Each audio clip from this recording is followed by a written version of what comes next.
Buen día tengan todos. El día de hoy vamos a continuar con el tema de temperatura y calor. Vamos a abordar temas como, por ejemplo, el cambio de fase. También hablaremos de la cantidad de calor que es necesario que una sustancia absorba o ceda para que cambie su temperatura. Y finalmente hablaremos acerca de los mecanismos de transferencia de calor. Bien, entonces el día de hoy, continuando, decíamos, con los temas de temperatura y calor. Continuando.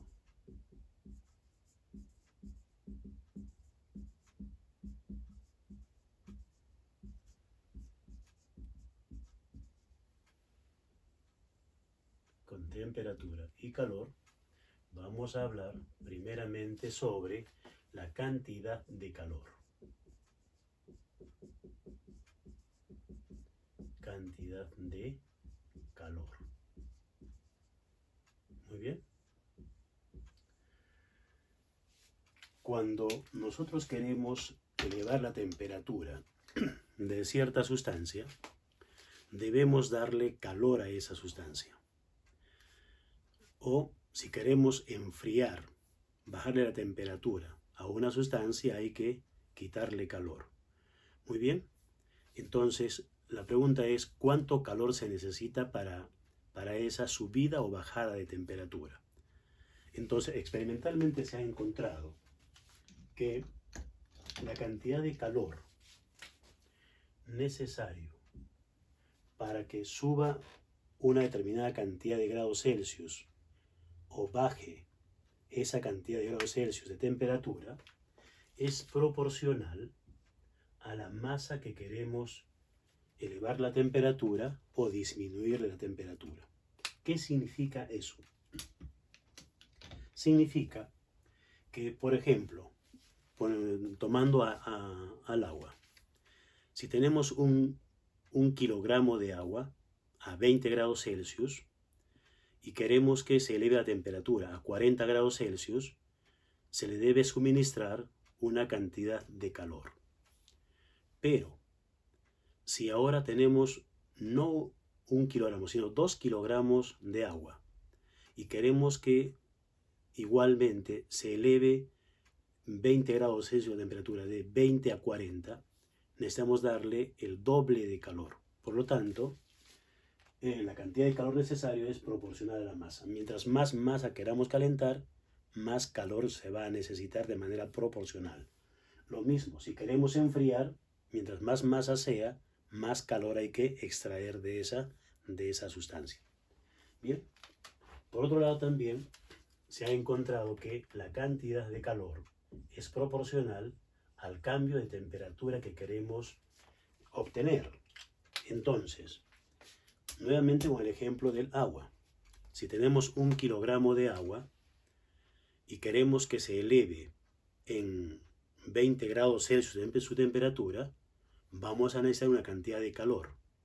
Pero ahora, si queremos que se eleve no 20 grados, sino se eleve 40 grados Celsius, vamos a necesitar el doble de calor.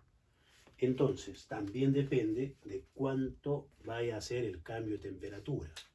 Por lo tanto, de estas dos proporcionalidades, sacamos la conclusión que la cantidad de calor necesario va a ser proporcional a la cantidad de masa y también al cambio de temperatura que queremos que experimente esa masa.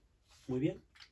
Pero para que una proporcionalidad se convierta en una igualdad, necesitamos introducir una constante de proporcionalidad. En este caso, la constante de proporcionalidad va a ser el llamado calor específico. Vale decir entonces que la cantidad de calor va a ser igual al calor específico y cuyo símbolo es C minúscula. ¿Ok? Calor específico de la sustancia por la masa de esa sustancia y por el cambio de temperatura que va a experimentar. Aquí tenemos entonces la expresión 1 que nos dice cuánto calor se necesita para que, digamos, una determinada masa eleve cierta cantidad de grados Celsius de temperatura dependiendo de su calor específico. El calor específico C minúscula, calor específico,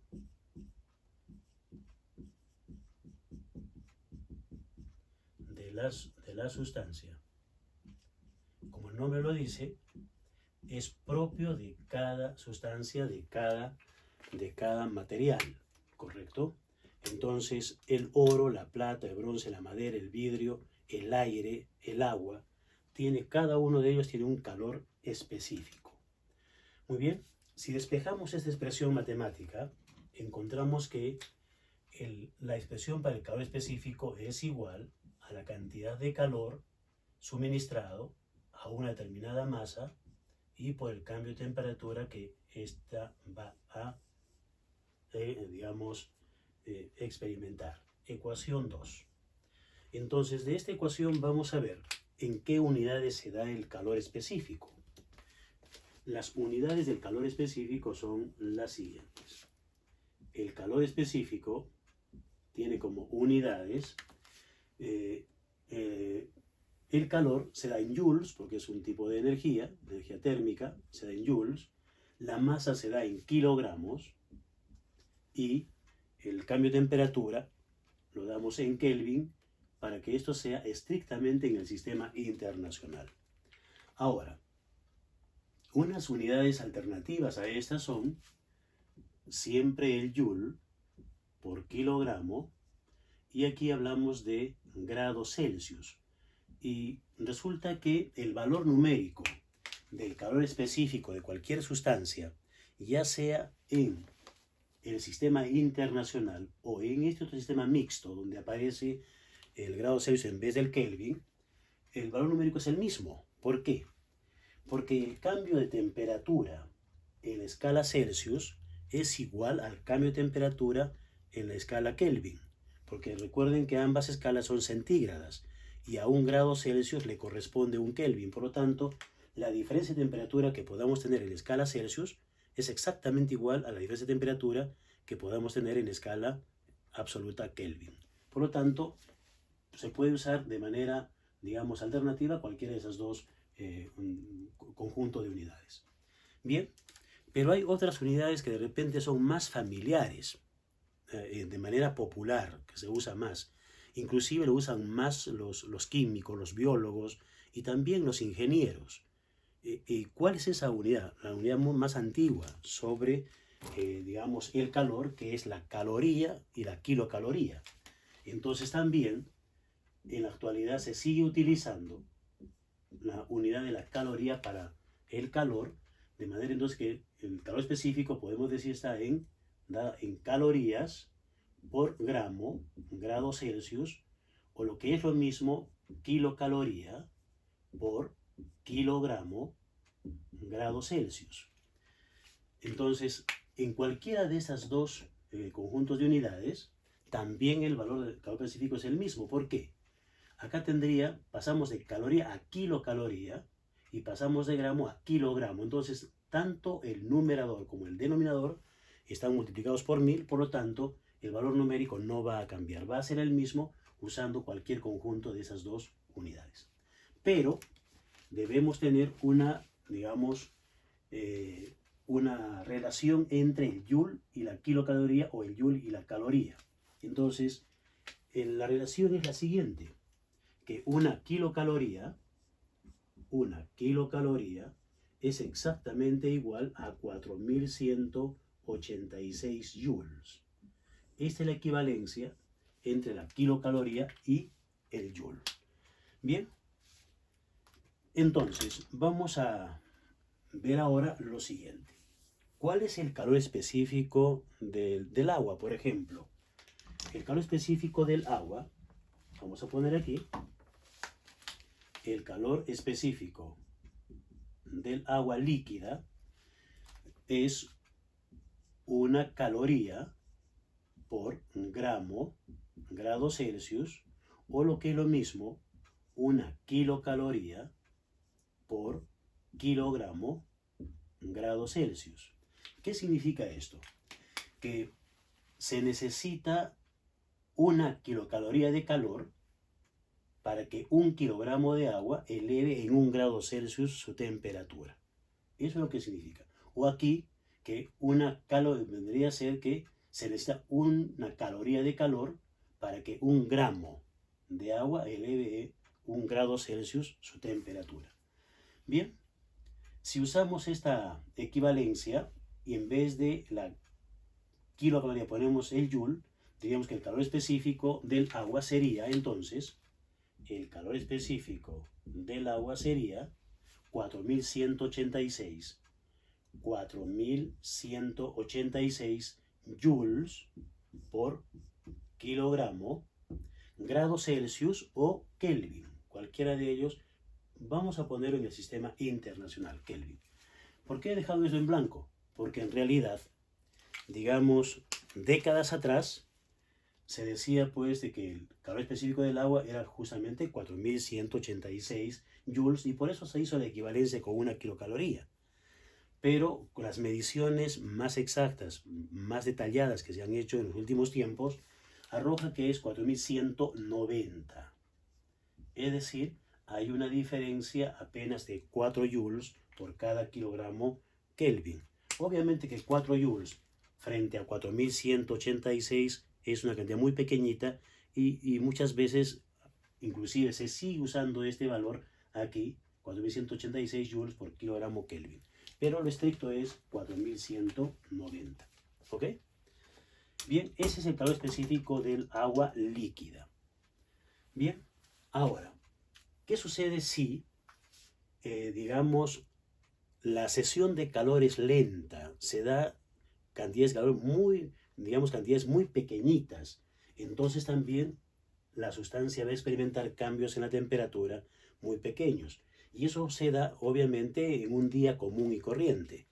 Por ejemplo, cuando amanece el día, 6 de la mañana, todavía no está el sol en nuestra ciudad, el ambiente está frío y cuando aparece a las 6:30 empieza a calentar, ¿no es cierto?, todo lo que tenemos en el planeta y entonces todas las materias, todas las sustancias empiezan a elevar su temperatura, pero muy lentamente, porque van recibiendo cantidades de calor pequeñísimas. Y entonces las variaciones de temperatura son lentas en un largo tiempo. En ese caso, vamos a decir nosotros que la expresión 1 podemos escribirla más, digamos, apropiadamente de la siguiente forma. Decimos entonces, cuando los cambios son lentos o la cesión de temperatura, cuando digamos, el incremento de calor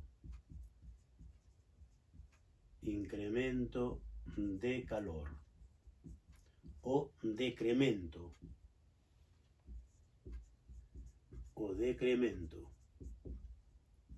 es lento, entonces la ecuación 1 se podrá escribir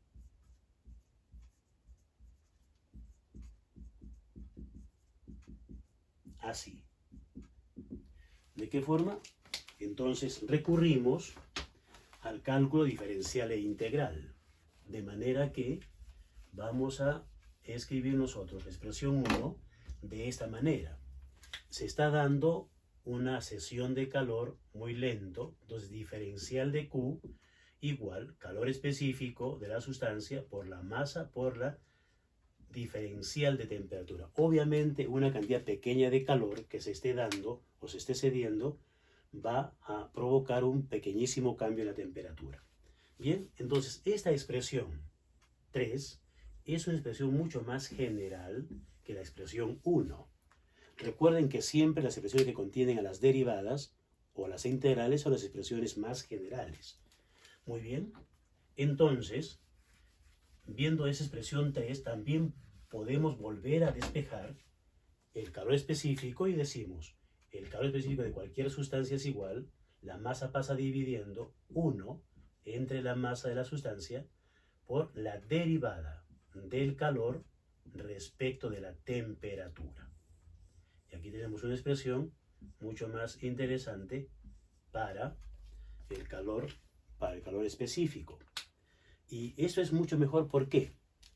Porque en realidad decimos, el calor específico es una propiedad de los cuerpos, sí, claro que sí, y es intrínseco a cada uno de ellos, pero no es en realidad constante.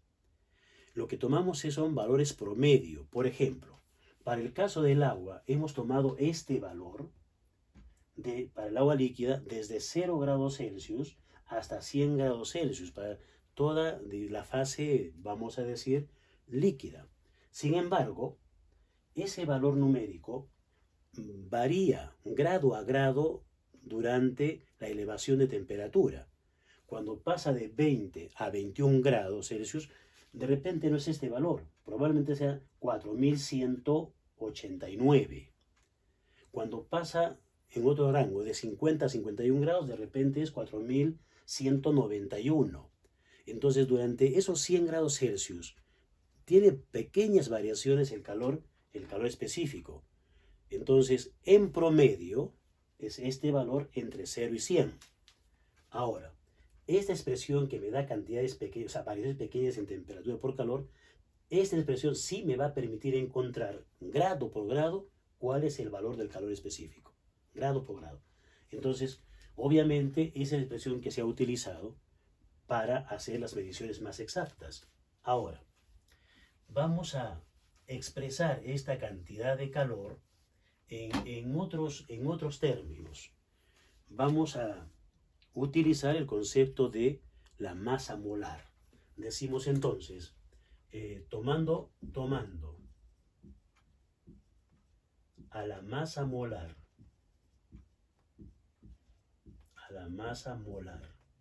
de las sustancias dada por la ecuación de la masa molar, es M mayúscula, la masa molar, igual a la masa de la sustancia entre la cantidad de sustancia. Entonces, esta expresión, la masa molar relaciona a la masa con la cantidad de sustancia del mismo material. Ecuación 5. Y entonces, ¿en qué unidades se da la masa molar? Las unidades de la masa molar, M mayúscula, se da en kilogramos por mol. Recuerden que el mol es la unidad de la cantidad de sustancia, kilogramos por mol. Pero el kilogramo es una cantidad muy grande, por lo tanto, muchas veces se prefiere utilizar, mejor ponemos acá, o el gramo por mol. Y son estas unidades que usan más, vuelvo a repetir, los químicos y los biólogos, porque son cantidades pequeñas en realidad. Muy bien. Entonces, de la expresión 5 vamos a despejar la masa, ¿correcto? De la expresión número 5 vamos a despejar la masa y vamos a encontrar lo siguiente. Entonces decimos, de 5 tenemos, se tiene que la masa de la sustancia va a ser igual a la cantidad de sustancia por la masa molar. Ecuación 6. Esta ecuación 6 la vamos a reemplazar en la ecuación 1. Decimos entonces 6, la reemplazamos en la ecuación 1. La ecuación 1 que me decía que la cantidad de calor Q era igual al calor específico por la masa, pero ahora la masa es la cantidad de sustancia por la masa molar y por el cambio de temperatura. Muy bien.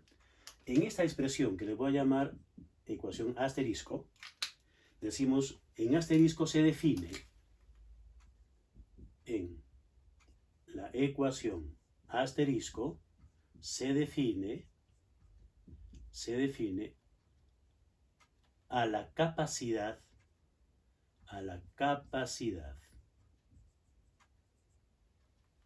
calorífica. Capacidad calorífica. La capacidad calorífica es otra magnitud física importantísima, cuyo símbolo es C mayúscula. Entonces hay que tener cuidado cuando hablamos de calor específico, que es con C minúscula, y la capacidad calorífica con C mayúscula. La capacidad calorífica es igual a el calor específico por la masa molar. Entonces, veamos lo siguiente. El calor específico es una propiedad intrínseca a cada sustancia. La masa molar también es propio de cada sustancia. Por lo tanto, la capacidad calorífica obviamente es propio también de cada sustancia. Esta ecuación le llamamos ecuación 7. Entonces, reemplazando 7 en asterisco, decimos, por lo tanto, entonces, la ecuación 7 en la ecuación asterisco, tendríamos que la cantidad de calor sería igual a calor específico por la masa molar es la capacidad calorífica, eso por la cantidad de sustancia y por el cambio de temperatura. Y aquí tenemos otra relación importante para la cantidad de calor. O también podemos decir, si los cambios, digamos, la cesión de calor es pequeñísimo, de manera análoga a esto podríamos escribir también que un diferencial de Q va a ser igual a la capacidad calorífica por la cantidad de sustancia y por la diferencial de la temperatura. Decimos entonces, también podemos escribir, decíamos, que diferencial de Q es igual capacidad calorífica, cantidad de sustancia y por diferencial de temperatura. Esta ecuación la vamos a usar más adelante en otros temas. ¿Ok? Ecuación 9. Y despejando, la capacidad calorífica será 1 entre la cantidad de sustancia multiplicada por la derivada del calor respecto de la temperatura. Ecuación 10. Bien, esto es la cantidad de calor, entonces, que vamos a necesitar para que una sustancia eleve su temperatura en unos cuantos grados Celsius. Vamos a pasar a otro tema y vamos a hablar sobre lo que es, decimos, calorimetría y cambios de fase. Calorimetría y cambios de fase. Bien. Decimos lo siguiente. Estamos muy acostumbrados siempre a decir que la materia en el universo se encuentra en 4 fases, en 4 estados, ¿no? En el estado sólido, estado líquido, estado gaseoso y estado plasmático o plasma. En realidad no son estados, son fases. La materia no se encuentra en 4 estados, se encuentra en 4 fases. El estado es otra cosa totalmente distinta que la vamos a discutir cuando hablemos de las propiedades térmicas de la materia, más adelante. Por ahora simplemente vamos a aclarar la terminología. Entonces decimos, la materia no se encuentra en 4 estados, se encuentra en 4 fases, ¿correcto? Bien, y la fase más abundante en el universo es el plasma, porque el Sol y todas las estrellas están constituidas totalmente por plasma y son los cuerpos celestes más grandes en el universo. Por lo tanto, es el plasma, la fase en la cual la materia se encuentra en mayor proporción. Luego están los gases. Entonces los gases también son muy abundantes y inclusive hay planetas que son totalmente de gas. No hay líquidos ni sólidos en esos planetas. El planeta en su conjunto es gas. Muy bien. Y luego sigue los líquidos. Y lo menos abundante en el universo son los sólidos. Y entonces nosotros que vivimos en este planeta, en este mundo, somos privilegiados porque estamos viviendo en un mundo en el cual tenemos 92 elementos, de los cuales muchos de ellos son elementos sólidos. Muy bien. Entonces, vamos a hablar de estos cambios de fase que son importantes porque en realidad todos los elementos pueden pasar de una fase a la otra dependiendo de la presión y de la temperatura, ¿correcto? Ya vimos en la clase anterior de este tema de que los gases cuando se enfrían y se baja la presión se solidifican, se cristalizan, ¿correcto? Cuando hablábamos del termómetro de gas usado por Lord Kelvin. Muy bien, la calorimetría, como el nombre lo dice, es la medición del calor. Metría significa medición, calorimetría entonces la medición del calor. Muy bien, vamos entonces a decir lo siguiente. Experimentalmente se ha encontrado que cuando cualquier sustancia quiere pasar de una fase a otra, la cantidad de calor necesario va a ser proporcional a la masa que se quiere cambiar de fase. Y otra situación importante que se ha visto es que cuando hay cambio de fase, no hay incremento en la temperatura, no hay variación en la temperatura, ni se incrementa ni se disminuye, ¿correcto? El calor se está utilizando ¿para qué? Para que las moléculas de esas sustancias se separen más. Por ejemplo, si va a pasar de la fase sólida a la fase líquida, el calor que se está dando es para que las moléculas se separen tanto que se licúe. Y cuando va a pasar de la fase líquida a la fase gaseosa, el calor que se recibe es para que las moléculas de ese líquido se separen aún más y se conviertan en gas, ¿correcto? Y al revés, si se va a pasar de gas a líquido, es decir, se va a dar la condensación, la sustancia tiene que ceder calor para que las moléculas se acerquen y se conviertan en líquido.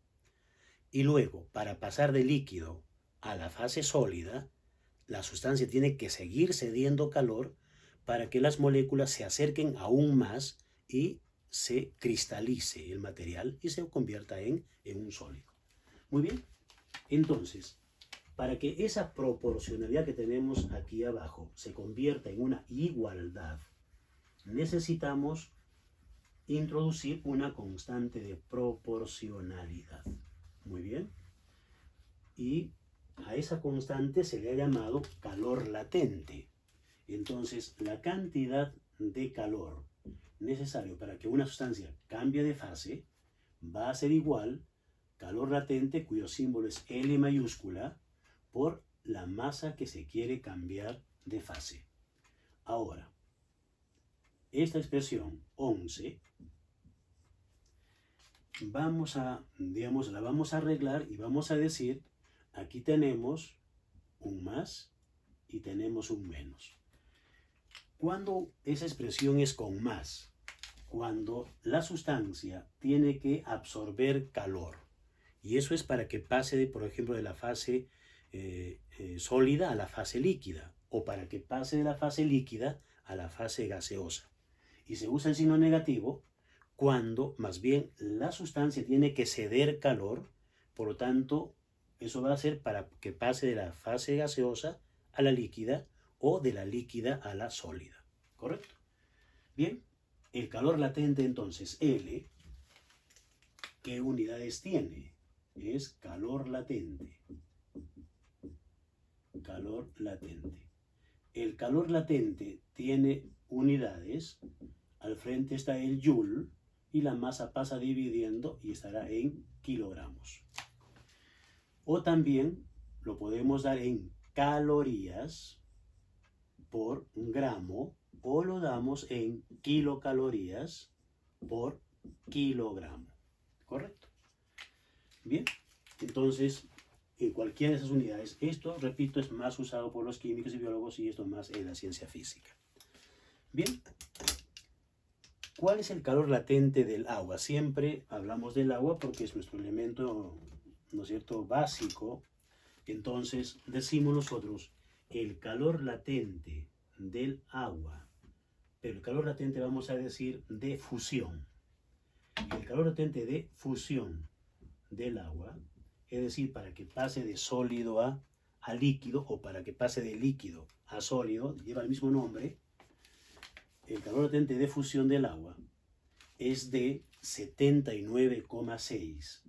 79,6 decimos calorías por gramo, o 79,6 kilocalorías por kilogramo. Digamos, décadas atrás hablábamos de 80 redondeado, pero, repito, mediciones más recientes, más exactas, han tenido que 79,6 y no 80, ¿correcto? Y entonces es el valor que se debe utilizar en la actualidad. Pero si queremos esto transformarlo a joules por kilogramo, tendríamos que decir lo siguiente: el calor latente de fusión del agua será igual a 79,6 kilocalorías por kilogramo, y hay que convertir esto y decimos una kilocaloría es igual a 4186 joules. Entonces aquí cancelamos la kilocaloría y nos va a quedar el joule por kilogramo, pero hay que multiplicar esto y sale una cantidad fabulosa de, digamos, numéricamente hablando. Sale 333.206 joules por cada kilogramo. Entonces, como pueden ver, en el sistema internacional es un número bastante grande. Por eso es que a los químicos y biólogos no les gusta usar estos valores. Prefieren usar valores más pequeñitos y luego redondeados a 80, ¿correcto? Bien. Pero esto es estrictamente en el sistema internacional. 333.206 joules por kilogramo. Bien. El calor latente de vaporización del agua.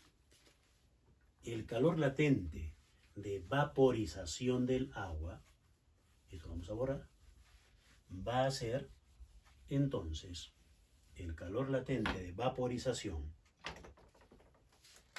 El calor latente de vaporización del agua se llama así cuando el agua va a pasar de la fase líquida a la fase gaseosa, o de la fase gaseosa a la fase líquida. Tiene el mismo nombre. Su valor digamos, en calorías es 539 calorías por gramo, o lo que es lo mismo, 539 kilocalorías por kilogramo. Bien. Nuevamente aquí hay una aclaración. Décadas atrás decíamos 540, pero mediciones exactas 539. Son rectificaciones que se ha hecho. Y claro, y ahora queremos pasar al sistema internacional, y entonces diríamos el calor latente de vaporización del agua es igual a 539 kilocalorías por kilogramo, pero sabemos que una kilocaloría es igual a 4186 joules. Por lo tanto, igual que antes, cancelamos la kilocaloría, y ahora ese producto es una cantidad mucho más grande que aquella, y el calor latente de vaporización del agua es de 2.256.254 joules por kilogramo. Es una cantidad numérica asombrosa. Y entonces, miren cuánta cantidad de calor se necesita para que 1 kilogramo de agua cambie de fase, ¿correcto? Pase de la fase líquida a la fase gaseosa. Y cuánto calor cede el agua cuando va a condensarse, es decir, pasar de la fase gaseosa a la fase líquida. Es una enorme cantidad de calor. Muy bien, dicho esto, entonces vamos a poner un pequeño ojo aquí, ¿ok? Un ojo para que tengan presente siempre cuál es el uso en industria alimentaria. Decimos nosotros en la industria alimentaria. En industria alimentaria todavía queda, digamos, una costumbre. Cuando a la industria se le ha exigido de que cuando elabore un producto, ponga una leyenda nutricional que diga qué vitaminas contiene, proteínas, en fin, cenizas, carbohidratos, calorías, todas esas cositas. Entonces, ha empezado a escribir, obviamente, y en los empaques y en los enlatados se puede todavía observar en algunos productos lo siguiente. Por ejemplo, dice, por el consumo de 200 gramos de este producto, usted está, digamos, va a adquirir, digamos, 2,5 calorías. Y escriben con C mayúscula. Cuidado. Esto equivale exactamente a 2,5 kilocalorías. ¿Correcto? Esta es la costumbre en la industria alimentaria. Escribir kilocalorías con C mayúscula.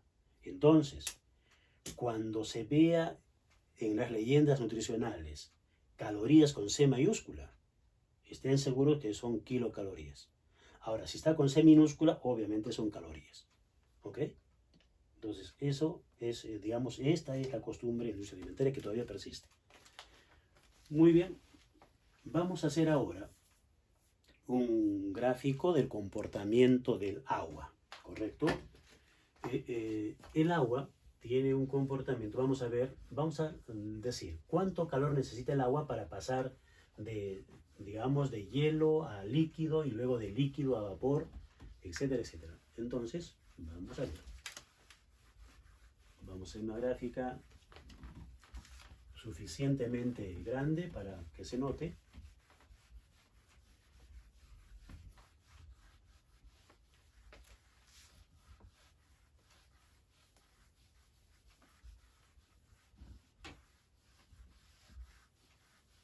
Bien. Entonces, decimos lo siguiente. Vamos a tener aquí, en el eje de las ordenadas, la temperatura, y en el eje de las abscisas, la cantidad de calor. Entonces aquí, la temperatura la vamos a dar en grados Celsius y la cantidad de calor Q la vamos a dar en kilocalorías. ¿Correcto? Para no usar números grandes, vamos a poner la kilocaloría. Y aquí obviamente va a ser 0 kilocalorías y 0 grados Celsius. ¿Okay? Pero vamos a pensar, vamos a decir lo siguiente, aquí es el 0, aquí tenemos 100 grados Celsius, aquí tenemos 200 grados Celsius, para aquí abajo será 50 aquí y por acá tendríamos divisiones más chiquititas, ok. Y cada división será pues entonces 10, 20, 30, 40, etc. Entonces acá tendríamos también 10, 20, 30, 40. Vamos a pensar acá en menos 50 grados Celsius.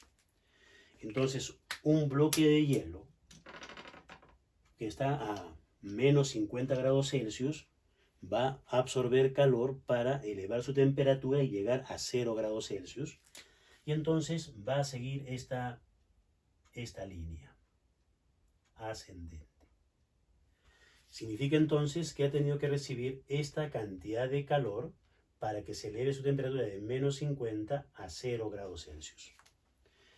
Bien, luego, una vez que ya llegó a 0 grados Celsius, empieza a fundirse, va a cambiar de fase, va a pasar de sólido a líquido, pero en ese interín no hay incremento de temperatura.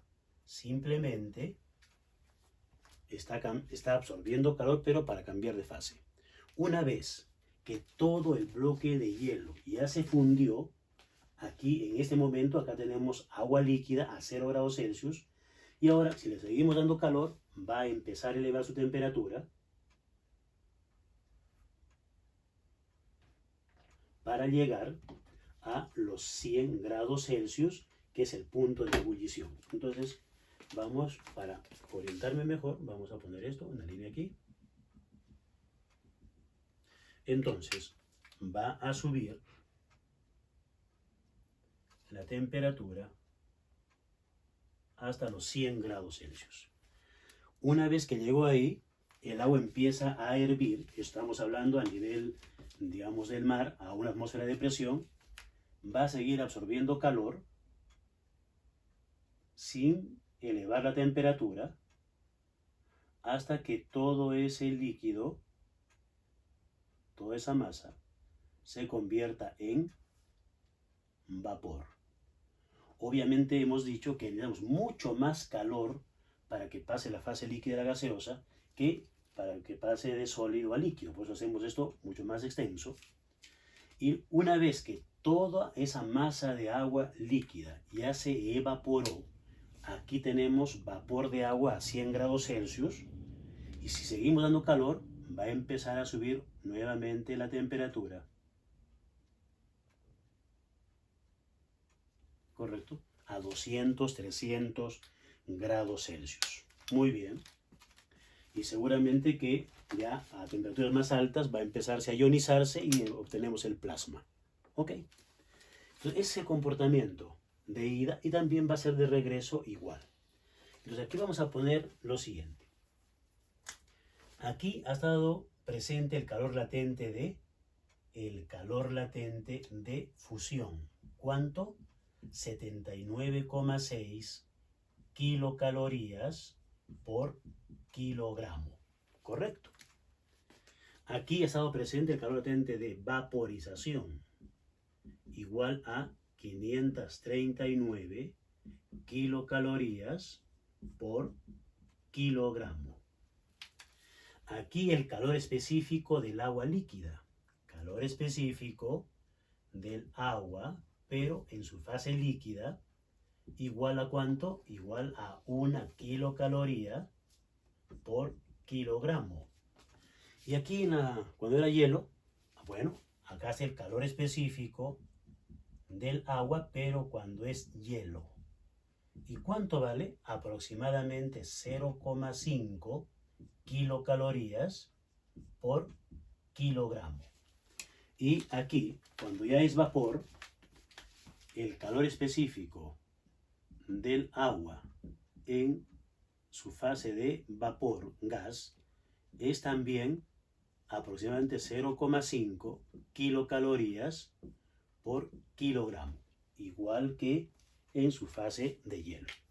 Bien, pero como hemos dicho, estos calores específicos en realidad no son constantes, son los valores promedio en esos rangos, ¿correcto? Son valores promedio. Muy bien, esa es digamos, la curva que sigue el agua y obviamente con sus calores específicos y calores latentes respectivos. Bien, vamos ahora a entrar al último tema que compete a temperatura y calor, a los mecanismos de transferencia del calor. Muy bien, entonces,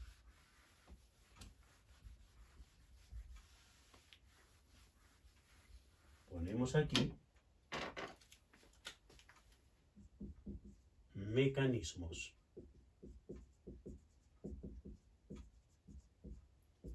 de transferencia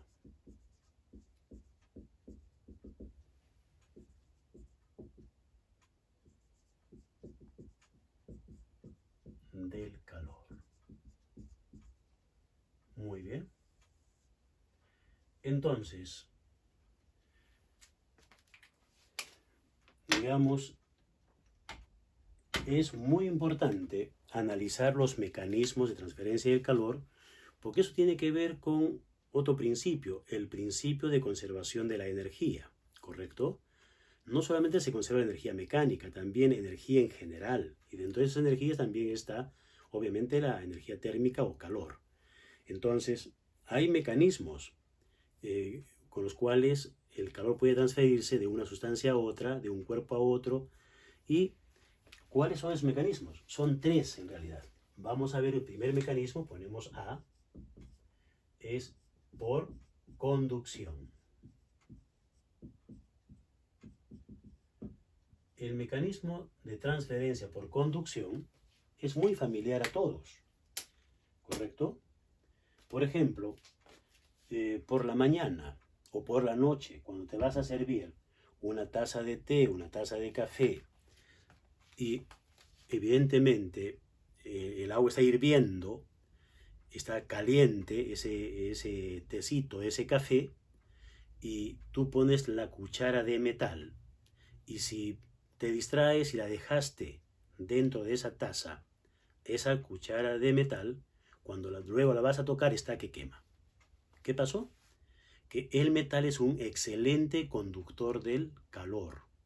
Entonces el calor que tiene esa agua, de ese café, de ese té, parte de ese calor ha sido, digamos, o mejor dicho, parte de esa energía en forma de calor será transmitido a la cuchara de metal, y en la cuchara de metal empieza a conducirse hasta el extremo superior.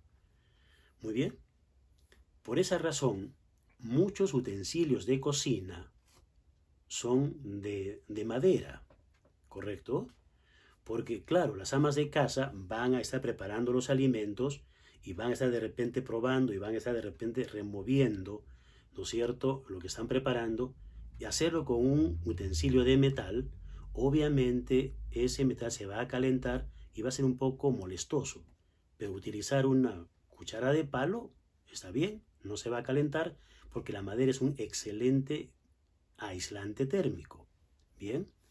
Entonces, de eso vamos a hablar ahora, de los buenos conductores del calor y también de los aislantes térmicos. Bien, un buen conductor del calor también es un buen conductor de la corriente eléctrica. Vale decir, los metales esencialmente son muy buenos conductores de la corriente eléctrica, pero también son excelentes conductores del calor. ¿Qué es lo que tienen estos materiales para ser buenos conductores de ambos fenómenos? Bien, es que los conductores tienen los llamados electrones libres. ¿Qué son los electrones libres?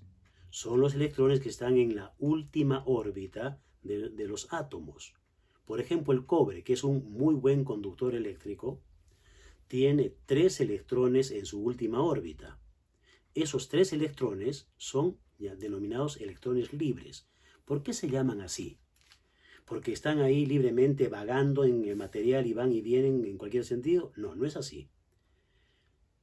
Se llaman electrones libres porque, a pesar de que están girando alrededor de los núcleos, la energía eléctrica de ligadura, la energía potencial eléctrica de ligadura con el núcleo es muy débil. De modo que cualquier efecto externo, cualquier estímulo externo, es suficiente para que ese electroncito salga y empiece a moverse dentro del material.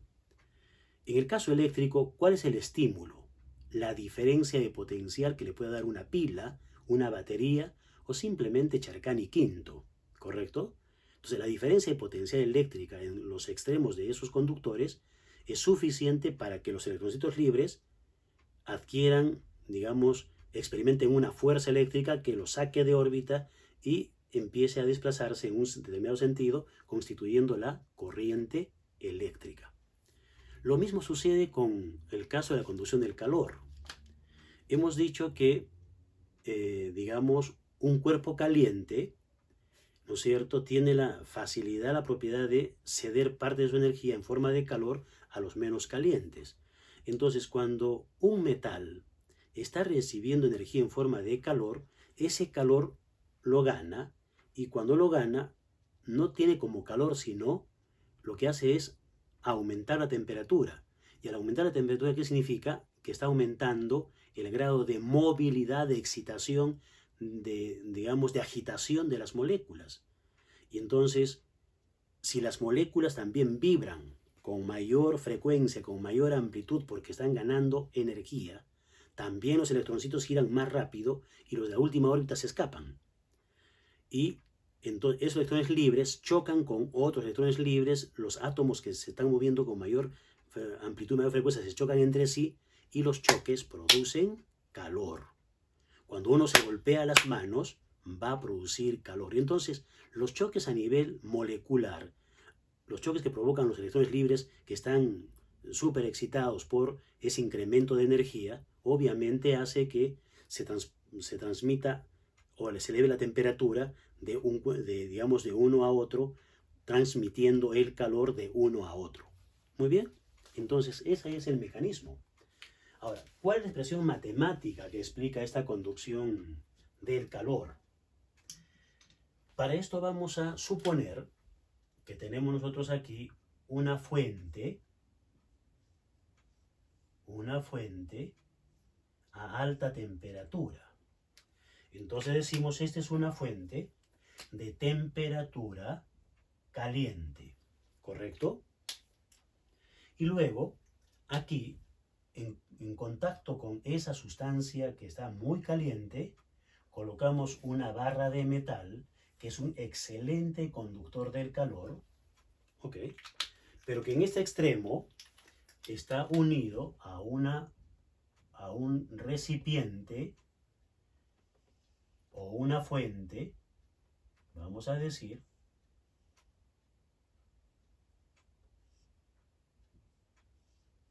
que está a baja temperatura. Y entonces aquí lo que tenemos es un recipiente, un receptor de temperatura fría, ¿correcto? Entonces, el calor naturalmente, de manera espontánea, fluye de la fuente caliente a la fuente fría, y ahí está el sentido que le damos al flujo de calor, ¿correcto? Pero, ¿este es un buen conductor? Claro que sí, pero puede haber fugas de calor por las paredes de esta varilla de metal. Entonces, para que no suceda eso, se forra toda esa varilla, se la forra por todos los lados, se la forra con un material aislante térmico. Esto que está en verde es un aislante térmico. Es decir, no permite que por las paredes de la varilla fugue calor. Muy bien, entonces el calor solamente va a tener un solo sentido, de la fuente caliente a la fuente fría.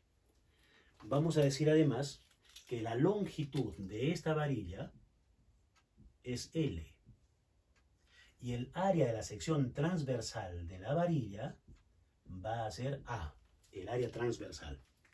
Entonces, se ha encontrado que la rapidez con la cual fluye el calor de la fuente caliente a la fuente fría está dada por, obviamente, la cantidad de calor por unidad de tiempo. Esa es la rapidez de flujo.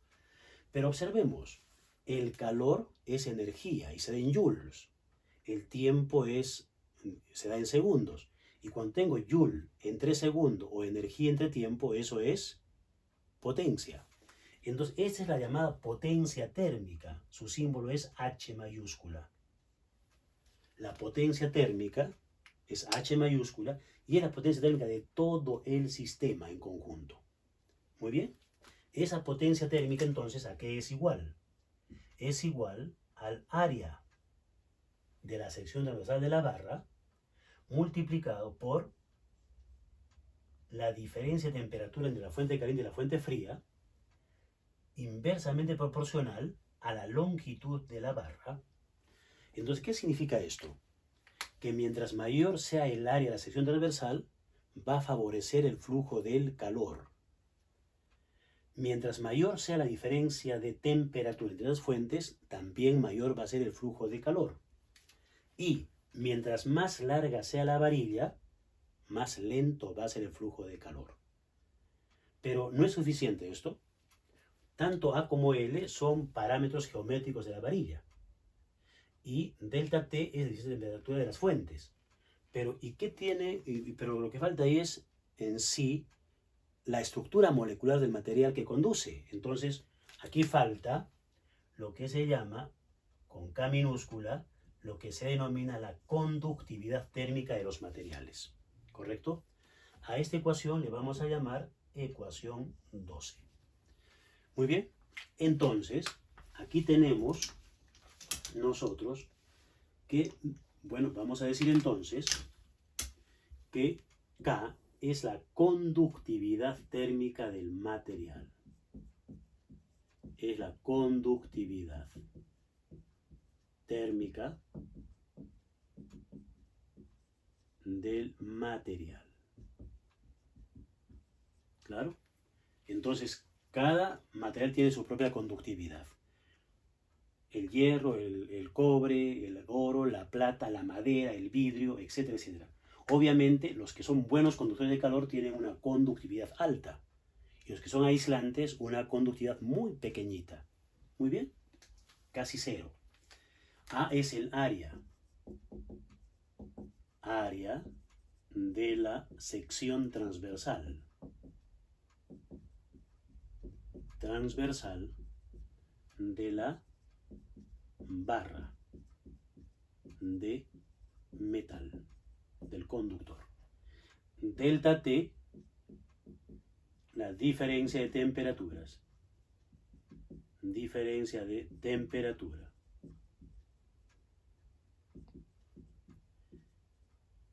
Entre las fuentes. Y L, la longitud de la barra. Longitud de la barra. Muy bien. Entonces, vamos a ver en qué unidades se da, en todo caso, la conductividad térmica. Para empezar, primero decimos la potencia térmica, H, se da en watts. Claro, es joule por segundo, es watts. Luego, la conductividad térmica, cuyo símbolo es K, tiene al frente la potencia, entonces se da en watts. Pero aquí tengo área, que se da en metros cuadrados, L en metros, y al dividir, metro cuadrado entre metro, me queda metro en el numerador, que pasa dividiendo al watts. Y la diferencia de temperatura se da en Kelvin o en grados Celsius. Entonces, digamos en Kelvin, el Kelvin pasa dividiendo, y estas serían las unidades en el sistema internacional. Pero también podríamos darlas en watts por metro grados Celsius, ¿correcto? Porque el valor numérico va a ser el mismo. Nuevamente, ¿por qué razón? Porque la diferencia de temperaturas en una escala o en la otra es la misma. Bien. Entonces ahí tenemos nosotros, digamos, desarrollado este tema y decimos, también se define lo que se denomina la resistencia térmica. Entonces decimos, se define a la resistencia térmica como, lo pondremos por aquí nomás, se define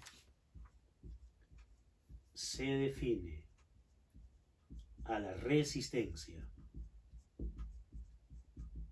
térmica como la resistencia térmica está dada por R mayúscula igual a la longitud entre la conductividad térmica. Ecuación 13. Entonces, L entre la conductividad térmica es la llamada resistencia térmica, obviamente es inversamente proporcional a la conductividad. Entonces, un buen conductor que tiene alta conductividad tiene poquísima resistencia térmica. Entonces facilita el paso del calor. Los aislantes térmicos tienen una bajísima conductividad, por lo tanto tienen una gran resistencia al paso del calor. ¿Correcto? Bien. Entonces, si nosotros reemplazamos 13 en 12, tendríamos lo siguiente. Reemplazando, decimos 13 en la ecuación 12, tendríamos. Entonces, reemplazando la ecuación 13 en la ecuación 12, diríamos que la potencia térmica del sistema será igual al área por el cambio de temperatura sobre L entre K es la resistencia térmica. Ecuación 14. ¿Y en qué unidades se da entonces la resistencia térmica? Vamos a observar las unidades que tiene. Las unidades de la resistencia térmica sería lo siguiente. A ver, si esto pasamos aquí H pasa dividiendo, entonces abajo está el watts, ¿correcto? R está aquí, entonces al frente está el área, metro cuadrado, y delta T en Kelvin, o en su defecto, metro cuadrado, grados Celsius por watts. Esas son las unidades para la resistencia térmica. Bien, este es el primer mecanismo de transferencia del calor. Vamos a ver el segundo mecanismo, por convección. Entonces aquí ponemos un asterisco y decimos por convección.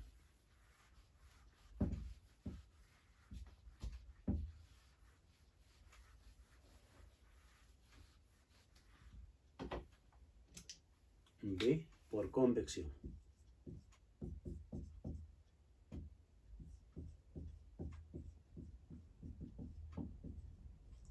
Bien, por convección. Solamente vamos a describir en qué consiste el mecanismo de transferencia por convección. Cuando, digamos, durante la mañana el sol nos alumbra, va calentando la atmósfera y las capas inferiores de la atmósfera elevan más su temperatura que las capas superiores. Entonces el aire que está más próximo a la superficie de la Tierra está más caliente, y si está más caliente se expande. Los gases se expanden con mucha facilidad con el incremento de temperatura, y al expandirse es menos denso que el aire que está en las partes altas frío.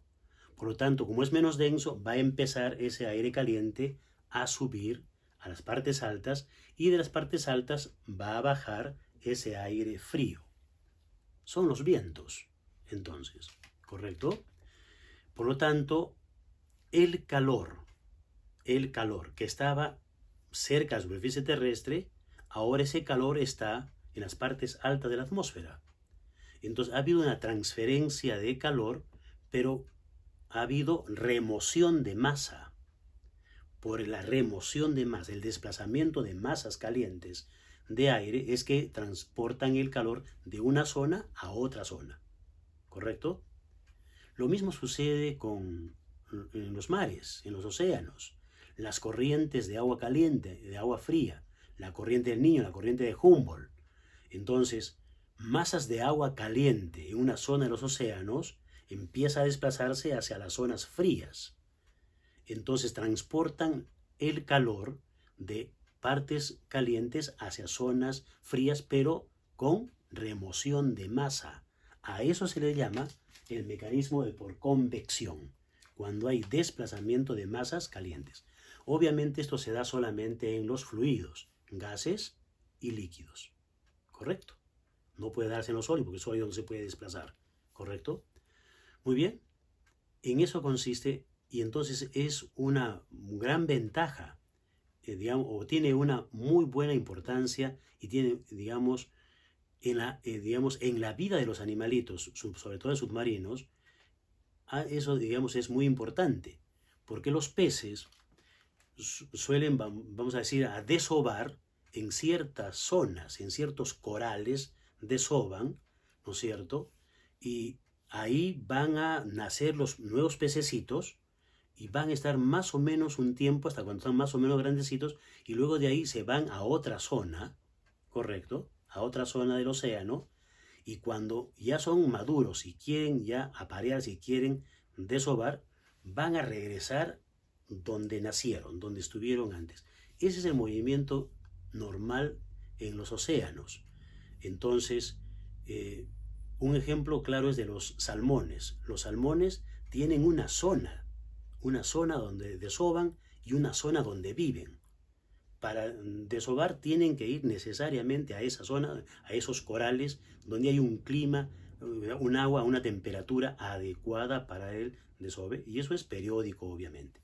Bien, entonces, en eso consiste digamos, el mecanismo de transferencia por convección. Y eso hace que también entonces se equilibren las temperaturas. Aire caliente, por ejemplo, de los océanos llegan a tierra firme y eleva la temperatura del continente. o aires fríos de los océanos suben al continente y al continente de repente le bajan la temperatura. Entonces es muy importante, digamos, en el ciclo de la vida, este mecanismo de la convección, porque eso permite que las nubes se eleven, se condensen, llueva, etc. O sea, todo, o sea, el clima está regulado por el movimiento de los gases y líquidos que se dan en los océanos y en la atmósfera, y evidentemente, si no existiese este mecanismo, no sé cómo sería la vida en el planeta o si habría vida en el planeta. Bien, pasamos entonces al punto C, por radiación. El otro mecanismo que es tan importante, por radiación. Muy bien, este mecanismo obviamente es el que se presenta en la energía solar. El Sol irradia energía térmica que llega hasta nosotros. Y esa energía térmica la aprovechamos muy bien, y justamente todos los seres vivos de este planeta estamos vivos justamente por la energía térmica que nos llega del Sol. El Sol entonces ha dado la vida en este planeta. Si por A o B el Sol se apagase, en pocos días desaparece la vida del planeta. En pocos días. No necesitaríamos ni meses ni años, días solamente. Bien, entonces, ¿qué onda electromagnética trae el calor desde el Sol hasta nuestro planeta? La onda infrarroja. Entonces, la onda infrarroja es la que nos está trayendo la energía térmica o el calor. El infrarrojo es el calor, ¿ok? Entonces, el calor que nos llega, ¿qué es lo que va a producir a nosotros? Nos va a sofocar, nos va a hacer transpirar, en fin. Pero no nos causa más daño. Simplemente eso. Nos va a sofocar, nos va a hacer transpirar, pero del infrarrojo, ¿qué es lo que sigue? El rango visible. Es decir, el rojo, el naranja, el amarillo, el verde, el azul, el violeta. 3 colores primarios y 3 colores secundarios. Los 6 colores del arco iris. Muy bien, y más allá del violeta está el ultravioleta. El ultravioleta es, digamos, de una longitud de onda más pequeñita que la luz visible, y la luz visible tiene, digamos, menor longitud de onda que el infrarrojo. Entonces, por decir algo, el infrarrojo tiene esa longitud de onda, la luz visible va disminuyendo, el rojo tiene una longitud, el naranja más pequeñito, y se va disminuyendo, el violeta tiene una longitud de onda más pequeña, y el ultravioleta tiene tan pequeñita que puede introducirse en la piel.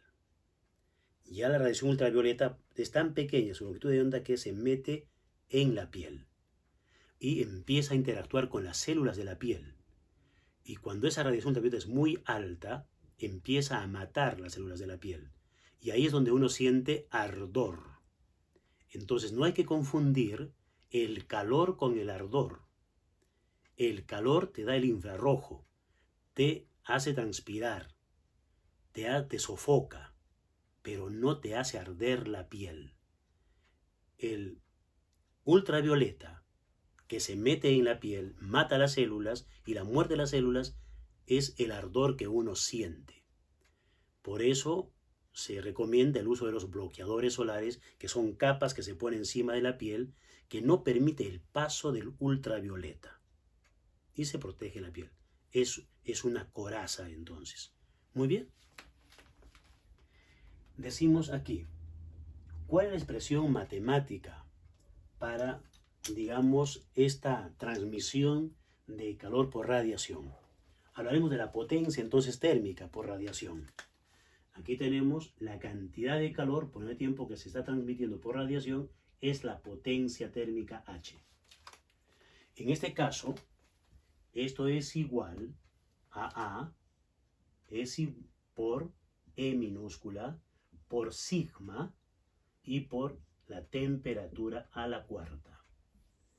Bien, vamos a explicar qué significa cada una de estos términos. Ecuación 15. A ver, vamos a decir lo siguiente. A es el área de la superficie del cuerpo radiante. Podría ser el área del Sol, entonces, ¿correcto? El área de la superficie de nuestro planeta, de nuestro astro, el Sol. Muy bien. Podría ser la superficie del carbón incandescente de una parrilla, toda el área de la superficie de ese carbón. Entonces, ahí tenemos nosotros que A es el área de la superficie del cuerpo radiante,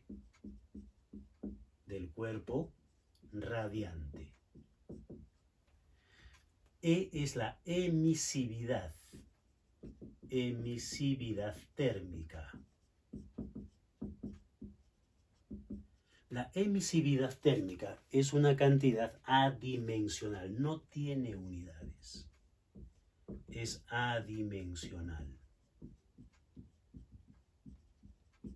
Y sus valores fluctúan desde mayores iguales que 0, menores iguales que 1. La emisividad solo va de 0 a 1, nada más. Y entonces, ¿cuándo la emisividad es 1? Cuando tenemos un cuerpo que es excelente radiador del calor, como el Sol. Y a esos cuerpos que son excelentes radiadores de calor se denominan cuerpos negros. No hay que confundir con los agujeros negros, es otra cosa. Los cuerpos negros son los cuerpos que pueden irradiar todo el calor y también pueden absorber todo el calor que les llega. Un cuerpo negro es un excelente absorbedor de calor y es un excelente emisor de calor. Entonces el Sol es un cuerpo negro por excelencia y todas las estrellas son cuerpos negros. Los cuerpos negros cuando están irradiando son brillantes. Cuando están apagados son negros como el carbón. El carbón también es un cuerpo negro. Cuando está apagado lo vemos negro. Pero cuando se lo estimula y empieza a irradiar calor, está el rojo vivo, ¿correcto? Y va a seguir irradiando, y si no se lo apaga con agua, se consume todo el carbón porque su propiedad es irradiar. Y como está caliente, sigue irradiando, y al irradiar se calienta más y sigue hasta que se consume totalmente. ¿Bien? Entonces, los cuerpos negros son los excelentes radiadores de calor, entonces van a tener emisividad 1. Aquí viene el cuerpo negro. El mejor ejemplo es el Sol. El mejor ejemplo de cuerpo negro que tenemos. Su emisividad entonces vale 1. Y 0 serán aquellos cuerpos que no absorben calor, tampoco irradian calor. Obviamente ese cuerpo no existe, porque en realidad todos los cuerpos algo de calor absorben y algo de calor irradian. Nosotros como seres humanos estamos a una temperatura de 36,5 grados Celsius, estamos a mayor temperatura que el medio ambiente, estamos irradiando calor. Entonces somos radiadores, pero también absorbemos el calor que viene del Sol o de una fuente más caliente. Si estamos junto a una parrilla que está ahí con los carbones al rojo vivo, ese calor lo vamos a absorber. Entonces, decimos, todos los cuerpos poseen una emisividad. Unos más que otros, obviamente. Muy bien. ¿Qué más? Decimos ahora, ¿qué es sigma? Sigma es la constante de Stefan Boltzmann. La constante de Stefan Boltzmann. Dos científicos que analizaron justamente el tema de la radiación de los cuerpos. ¿Cuánto vale esa constante de Stefan Boltzmann? La constante de Stefan Boltzmann tiene el siguiente valor: 5,67 por 10 a la menos 8. ¿Ok? ¿Qué unidades tiene? Al frente está la potencia que sea en watts. El área de 6 metros cuadrados pasa dividiendo a watts. Y la temperatura, aquí sí solamente se puede dar en Kelvin. Acá no hay delta T, eso es la temperatura. Se da en Kelvin, pero a la cuarta. Entonces pasa dividiendo Kelvin a la cuarta. Esta es la constante de Stefan Boltzmann. Uno dirá, pero es chiquitito, 10 a la menos 8. Pero cuidado. Si hablamos del Sol, la temperatura del Sol es 6000 Kelvin. A la cuarta, 6000 a la cuarta es una cantidad fabulosa. Simplemente tenemos 3 ceros elevados a la cuarta, ya tenemos 1 billón. 10 a la 12. 10 a la 12 pronto cancelan el 10 a la menos 8. Y el área de la superficie solar son de muchos millones de kilómetros cuadrados. Entonces, obviamente la potencia del Sol es fabulosamente enorme. ¿Bien? Y T, finalmente decíamos, T va a ser la temperatura en Kelvin, ¿no es cierto? T es la temperatura, pero esta temperatura está dada siempre en Kelvin. En Kelvin. No puede estar dada en grados Celsius. Muy bien.